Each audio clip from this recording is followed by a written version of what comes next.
Hola, ¿qué tal, querido público? Mi nombre es Víctor y sean bienvenidos a un nuevo episodio de Psicopedia. El tema del día de hoy es el de la psicología forense. No olviden suscribirse, darle like, compartir, comenten aquí abajito qué les pareció el episodio del día de hoy. Recuerden, este episodio fue grabado originalmente para Espacio Psicológico, ahora es Psicopedia.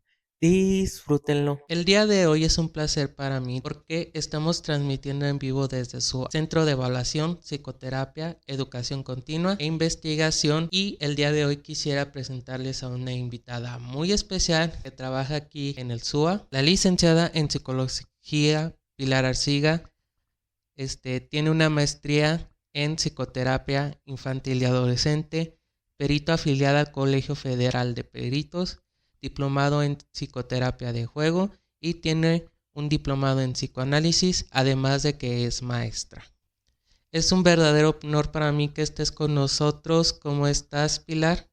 Hola Víctor, muchísimas gracias por la invitación. Es un placer estar aquí en tu podcast. Al contrario, Pili, el gusto es todo mío.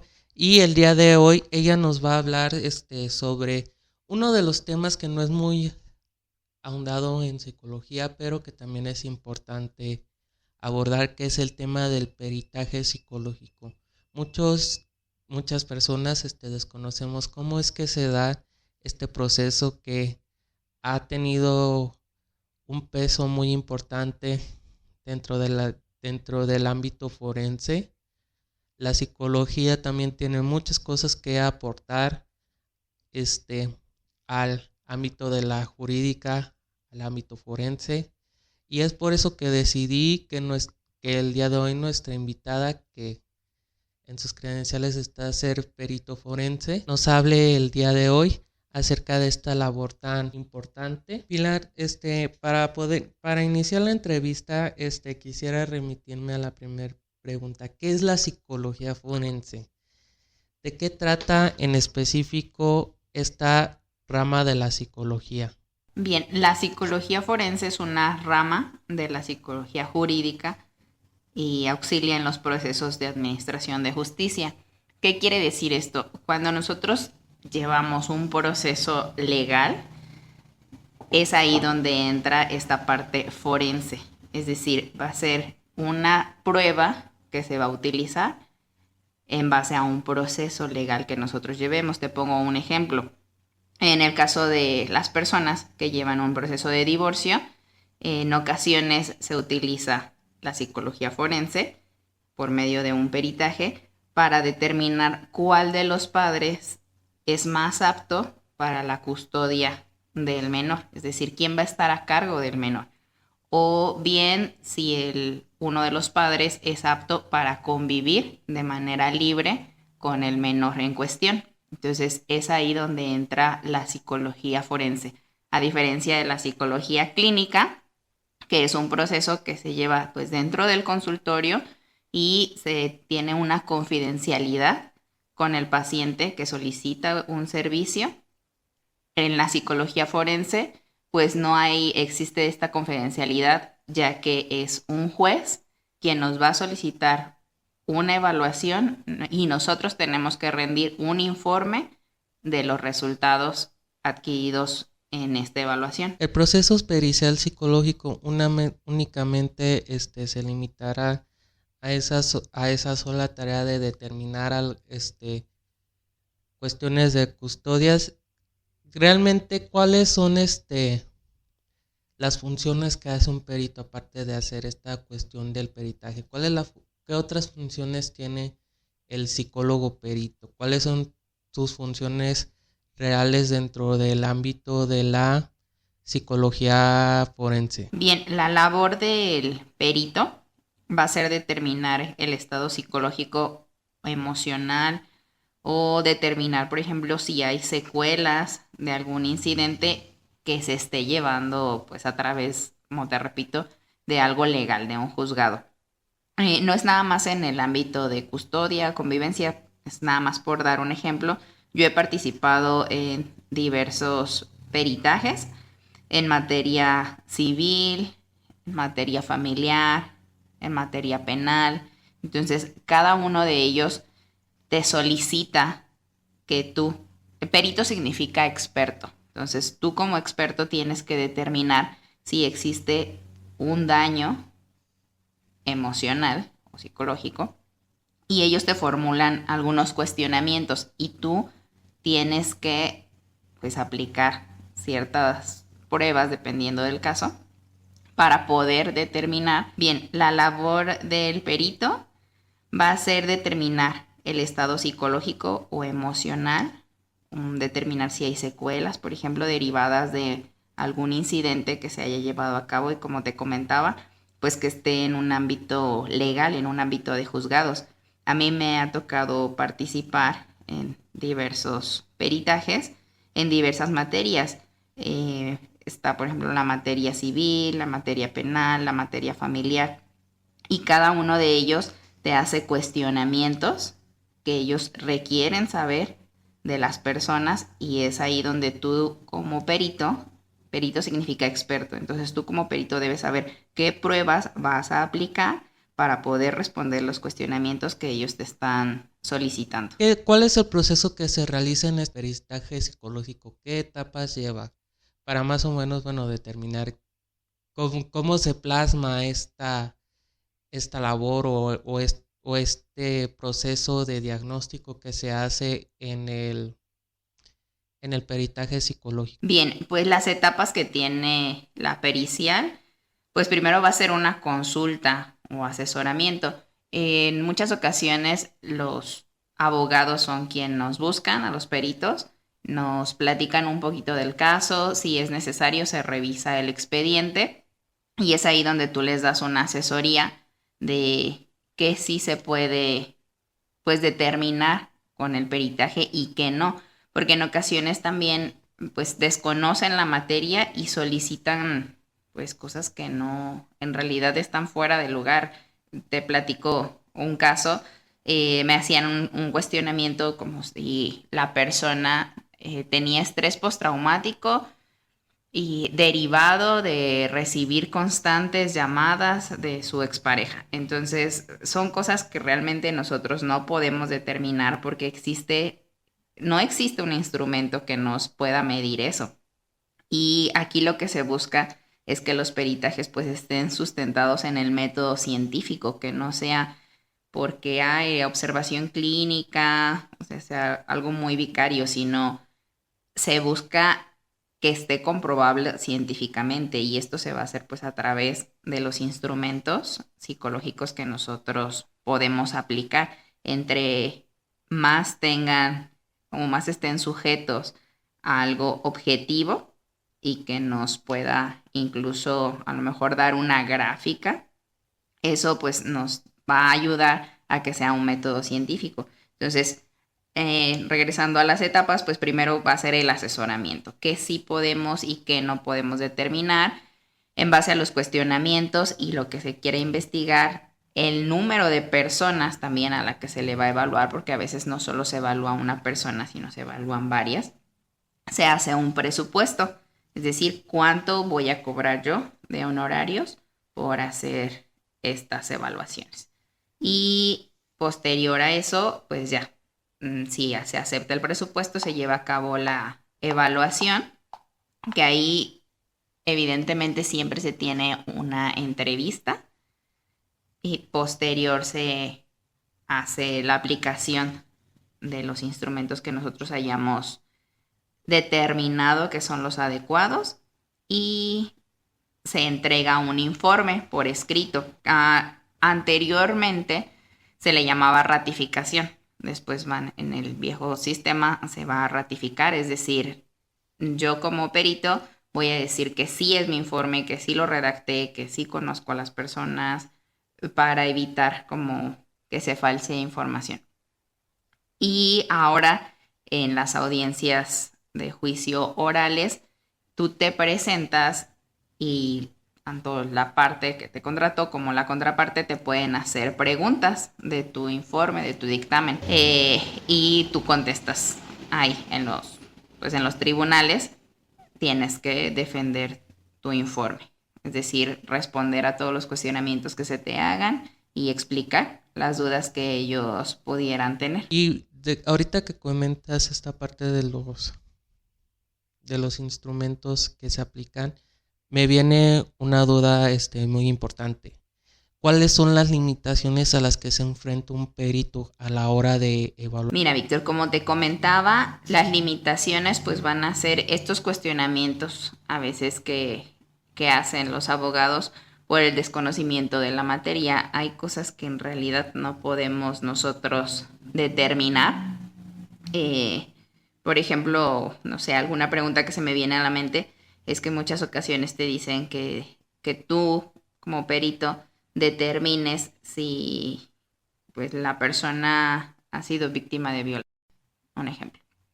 Entonces, yo como perito en psicología no puedo determinar si una persona ha tenido un evento de violación, pero sí puedo determinar si existen a lo mejor secuelas derivadas y que se apeguen en esta parte, porque eso lo puede determinar un médico, no un psicólogo. Entonces, en ocasiones las preguntas son como fuera de lugar en cuanto a la materia, algo que a mí no me compete, algo que yo no puedo averiguar, que no me corresponde.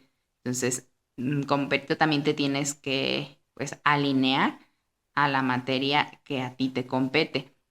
Y los peritajes pues son parte de una prueba. Un peritaje no va a determinar un juicio, es simplemente un medio probatorio, pero como ese medio pueden existir otros. Hay, por ejemplo, justamente algunas evaluaciones toxicológicas, hay evaluaciones médicas, ocasiones mandan a trabajo social para verificar pues como el estado de vivienda y existe dentro de todas ellas, pues también a veces se manda a hacer alguna prueba psicológica, un peritaje psicológico. Entonces, una prueba no va a determinar, y no es que si yo puse ahí en el dictamen que a lo mejor una persona es más apta, ya le van a dar automáticamente la custodia, sino depende de otros elementos. Es por eso el juez quien determina con base a todos los probatorios, a todas las pruebas que se llevaron a cabo,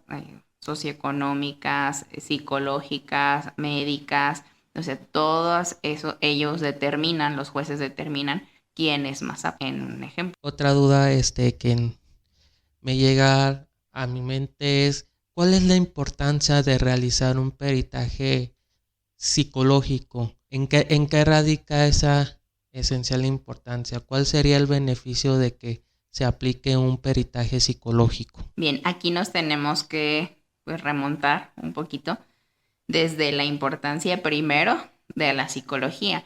Como bien sabemos, pues la psicología es una ciencia que anteriormente no se consideraba así, no se consideraba una ciencia y estaba pues muy rezagada. Las personas no querían acudir a un psicólogo y esto pues mucho menos se veía en los tribunales, o sea, si no se veía como en la parte clínica y cotidiana, mucho menos en los tribunales.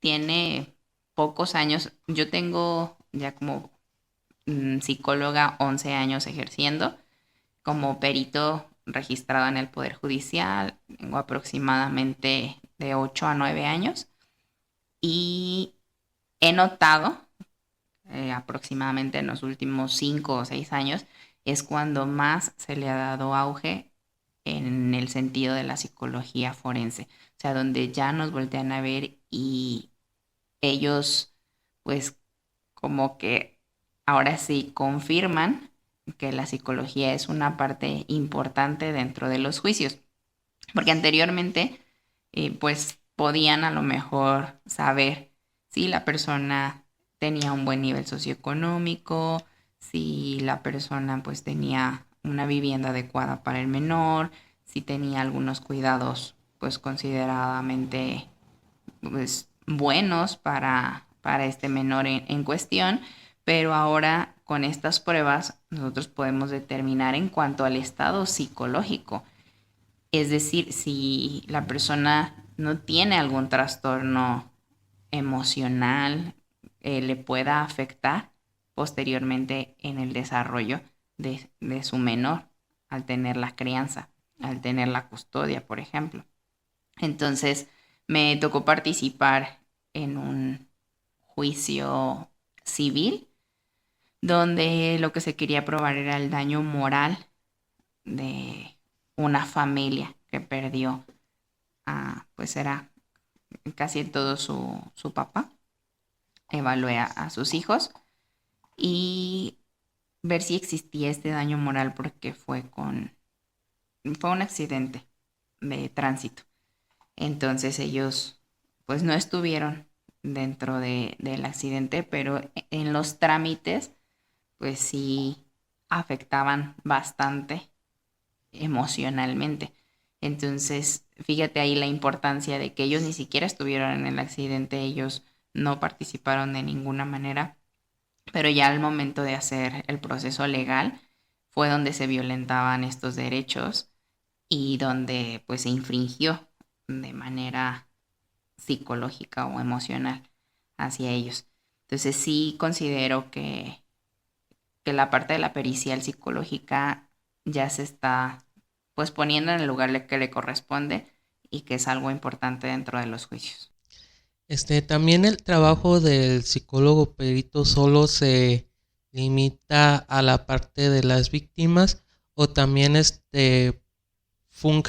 puede fungir un rol importante para describir, no sé, la conducta criminal. No, los peritajes no solo se hacen para las víctimas, también como bien lo mencionas, en ocasiones pues nos toca rendir como un perfil en cuanto al delito que se está investigando.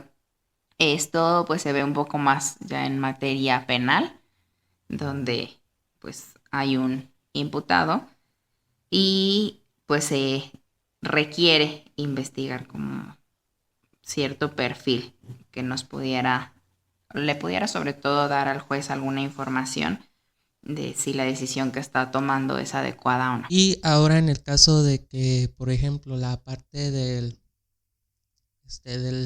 la parte acusada, la parte victimaria, por llamarla así, llegase a presentar algún trastorno mental, esto podría afectar, de alguna manera en lo que es el trabajo pericial. No tanto que afecte el trabajo pericial, sino más bien ahí le proporcionamos información a los jueces y para que ellos pues decidan cómo va a ser juzgada esta persona. Cuando se determina que se tiene un trastorno o una incapacidad psicológica para que ellos puedan pues decidir o actuar de alguna manera, en ocasiones pues los jueces deciden, en lugar de derivarlos al centro penitenciario, pues los derivan a un centro psiquiátrico. Eso pues va a depender obviamente del criterio que tenga el juez y de los recursos que tenga pues la ciudad o el estado donde se encuentren. Un ejemplo, aquí en Uruapan pues no son derivados a un centro psiquiátrico porque no existe. Tendría que haber un traslado a Morelia y en ocasiones sí los separan un poquito en el centro aquí en el centro penitenciario de Uruapan, pero me ha tocado en diversas ocasiones ingresar y no están completamente pues aparte o no todos los casos. Entonces sí conviven pacientes psiquiátricos pues con pacientes que solo están ahí por un delito de otro tipo. Por ejemplo, ¿cuáles son los elementos que se requieren para realizar un informe pericial psicológico? Muy bien, los elementos básicos que debería de conformar un informe en peritaje psicológico, pues primeramente sería la metodología o instrumentación. Es decir, en este apartado nosotros tenemos que explicar qué es lo que estamos aplicando, o sea, qué instrumentos, para quién va dirigido. Ejemplo, si yo voy a aplicar un instrumento para evaluar si existe depresión o no, entonces tengo que escribir un poquito acerca de este instrumento, para quién va dirigido, a qué edades se puede aplicar, como todo la metodología en la que yo me basé para poder posteriormente llegar a cabo las conclusiones. Tenemos que entender que un informe debe ser algo que cualquier persona, o lo que se busca es que cualquier persona, incluso que no sea experto, lo comprenda. Y por eso es que en la primera parte intentamos explicar cómo fue que se hizo. Después viene lo del marco conceptual, que es ahí donde a lo mejor si yo hablo de una situación de, no sé, de violencia, pues voy a hablar más ampliamente de qué es la violencia, los tipos de violencia, como los, no sé, resultados que pudiera tener, las secuelas, perdón, que esto pudiera derivar. Entonces, después viene la parte de la instrumentación, es ahí donde ya vamos a explicar nosotros qué instrumentos utilizamos. Es decir, pues generalmente siempre se tiene que hacer una entrevista, que es donde conocemos a la persona y ampliamos algunas dudas que podríamos tener. No es suficiente con simplemente revisar el expediente, porque pues no hay como cotejar esta información con la persona y después pasaríamos a la aplicación de las pruebas que nosotros consideramos. Posterior a ello, pues ya se dan los resultados, las conclusiones o el diagnóstico, dependiendo. No siempre hay un diagnóstico, porque un diagnóstico nos va a hablar pues que ya hay como algo más establecido, ya hay a lo mejor un trastorno de algún tipo, emocional o psicológico. Entonces, en muchas ocasiones no se puede como tal dar un diagnóstico, pero sí se da unas conclusiones, y estas conclusiones pues van a ir con base a los cuestionamientos que en un inicio se nos hizo. Mm, Va a ser como un pequeño proyecto de investigación, un peritaje psicológico, porque te dicen, necesito que investigues si la persona pues tiene esto o no lo tiene. Y entonces nosotros tenemos que dar como una tipo tesis, todos los elementos que se utilizaron, y pues todo eso tiene que tener una fundamentación tanto teórica como técnica. Y posterior y como último serían la parte de los anexos. Aquí es importante señalar que el código psicológico, el código ético del psicólogo, nos marca que no se pueden exhibir todas las pruebas, solamente se pueden exhibir, por ejemplo, las gráficas, pero no puedo exhibir como algo que sea muy personal de, del evaluado. Eso se queda en mi resguardo y solamente es mostrado si el juez lo solicita, y tiene que ser pues bajo ciertos protocolos, si no se queda bajo resguardo del evaluador. ¿Existen como tal pruebas psicológicas que sean exclusivas del ámbito pericial o se usan las pruebas que también se utilizan en la evaluación clínica? ¿Se pueden utilizar las de evaluación clínica o se utilizan pruebas específicamente para ese tipo de evaluación? ¿Cómo funciona la parte de la evaluación psicométrica en el proceso pericial? Ok, aquí en la parte de las pruebas se pueden utilizar las mismas pruebas que se utilizan en el ámbito clínico, pero sí hay algunas pruebas que son un poco más específicas. Donde se ve la diferencia es que, como te comentaba hace un ratito, pues la pericial busca que sea un método científico. Entonces, como sabemos, hay diferentes tipos de pruebas, lo que nosotros llamamos pruebas subjetivas y pruebas objetivas. ¿Cuáles serían las pruebas subjetivas? Las que van más en base al aplicador, al evaluador, como lo son los dibujos, cuando te dicen dibujo una persona bajo la lluvia, dibujo una familia. ¿Qué pasa con esto? No es que las pruebas no sean válidas, sí, sí tienen validez, tienen confiabilidad, pero justamente en la parte de la confiabilidad es donde baja un poco el criterio, porque el manual te dice, que se puntúa si tiene, no sé, un trazo firme. Entonces, lo que para ti puede ser un trazo firme, para mí no lo puede ser. Entonces, es ahí donde hay un desfase. Y las pruebas objetivas, pues esas ya tienen número, te dan una gráfica como tal y te dicen si hay una presencia o ausencia de un síntoma. Entonces, esto nos hace más sencillo para nosotros poder determinar la existencia de una problemática o la ausencia de una problemática. Entonces, sí se pueden aplicar algunas de las pruebas que se utilizan en el ámbito clínico, pero hay que buscar siempre esta parte, que la prueba te evalúe lo que nosotros pretendemos saber. No podemos aplicar la misma batería de pruebas en todos los casos. Por eso es que cada caso es único, especial y pues vamos a determinar los cuestionamientos que nos hagan y también buscar pues que las pruebas sean válidas, que sean confiables. Me ha tocado en diversas ocasiones revisar algunos otros dictámenes, peritajes, y pues se trata en ocasiones, pues para eso nos contratan también, ¿no? Para ver el error de los demás y pues te das cuenta que, por ejemplo, se aplicó una prueba que tenía específicamente un rango de edad de 6 a 12 años y la persona ya tenía 14 años. Automáticamente, pues esa prueba ya no funciona, ya queda completamente inválida y por una prueba que aplicaste mal, ya tu dictamen pues no sirvió.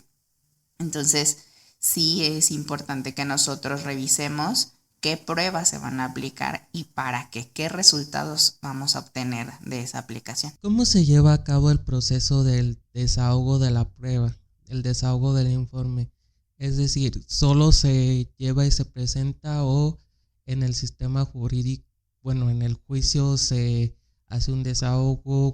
¿Cómo se presenta esta prueba ante el juez? Bien, aquí todo es por escrito inicialmente. Entonces, tanto se te solicita a ti hacer el informe, tú por escrito tienes que poner las fechas en las que van a ser evaluadas las personas y aquí sí hay una diferencia, por ejemplo, en la parte clínica y en la parte pericial, porque en la parte clínica pues es el propio paciente el que en ocasiones te dice, ¿no? Ay, pues me puedes hacer una prueba para ver si tengo altos niveles de estrés, de ansiedad, de algo. Y en la parte pericial, pues es el juez quien va a solicitar que se lleve a cabo estas evaluaciones. Y si no vienen, pues los vuelven a llamar. Y si no vienen, pues ya les dicen que va a ir seguridad pública para que se hagan la prueba. Porque en ocasiones, como te comentaba, es una de las tantas pruebas que se necesitan desahogar para poder tener una conclusión. Entonces, pues sí, todo es por escrito, tú pones fechas para evaluación, posteriormente entregas el informe por escrito y ya en algún momento te es llamado para la audiencia de juicio. Como te comentaba anteriormente, había sola una ratificación donde te preguntaban si era tu informe, si tú lo habías determinado, si las conclusiones eran las que habías emitido. Y ahora pues ya en las audiencias orales te tienes que presentar a la audiencia y es ahí donde pues ellos te pueden hacer algunas preguntas con base al informe escrito que tú presentaste y en ese momento tienes que resolver las dudas que ellos puedan tener. Y entonces, a partir de este informe pericial psicológico, ¿se podría remitir a alguna instancia de apoyo para las víctimas? Sí, después de nosotros emitir el informe del peritaje, se pueden remitir a diversas instancias, pero es el juez ya quien determina, pues en ocasiones las personas evaluadas sí necesitan alguna atención en su estado psicológico, por ejemplo, ya que requieren un proceso psicoterapéutico o, como bien lo dijiste, remitirlos a alguna instancia, DIF, unidad de víctimas, pero ya es el juez quien va a determinar esto. Y ya por último, para cerrar esta entrevista, me gustaría preguntarte cuál es el proceso que debe de seguir un psicólogo para poder convertirse en perito y poderse afiliar como un perito. Bien, pues primeramente tiene que haber terminado la licenciatura en psicología, contar ya con su título y cédula y posterior a ello dirigirse hacia el órgano del Poder Judicial. Ahí sí desconozco en este momento cuáles son los requisitos que ellos estén solicitando, pero anteriormente se hacía un tipo de examen, una evaluación, y pues piden como alguna documentación. Y pues es documentación que te acredite que justamente eres experto en la materia, en este caso pues de psicología, ¿no? Y si es necesario que tengas algunos años de experiencia y pues las mayores credenciales posibles, es decir, diplomados, maestría, todo eso cuenta porque pues te da conocimiento para que tú puedas emitir los dictámenes. Y bueno, ya estamos a punto de cerrar este otro episodio más de Espacio Psicológico. Muchísimas gracias por sintonizarnos. Muchísimas gracias. De nuevo quiero hacer hincapié en darle las gracias a la invitada por haber venido a Espacio Psicológico, que haya hecho un hueco en su apretada agenda para poder estar aquí. Muchísimas gracias, Pilar. Muchas gracias a ti, Víctor, por la invitación de parte de SUA, Centro de Evaluación, Psicoterapia, Educación Continua e Investigación. Pues te damos las gracias por dejarnos participar en tu podcast y brindar un poquito más de información a la ciudadanía. Nosotros estamos ubicados en calle Campiña, 882, y somos un grupo de psicólogos que justamente dan atención psicoterapéutica y también tenemos en diferentes ocasiones talleres, cursos, diplomados que van dirigidos tanto a los psicólogos como al público en general. Igual nos pueden seguir en las redes, tanto Facebook como Instagram, SUAAC. En el perfil de YouTube y en mi perfil de Facebook y en el perfil de Espacio Psicológico, les dejaré los links y el perfil para que puedan seguir a SUA. De nuevo, muchas gracias. Y este fue otro episodio de Psicopedia. Les agradecemos que nos hayan escuchado. No olviden suscribirse, darle like, compartir, comenten aquí abajito qué les pareció el episodio del día de hoy y no olviden seguirnos a través de las redes sociales como Psicopedia. Nos vemos la siguiente.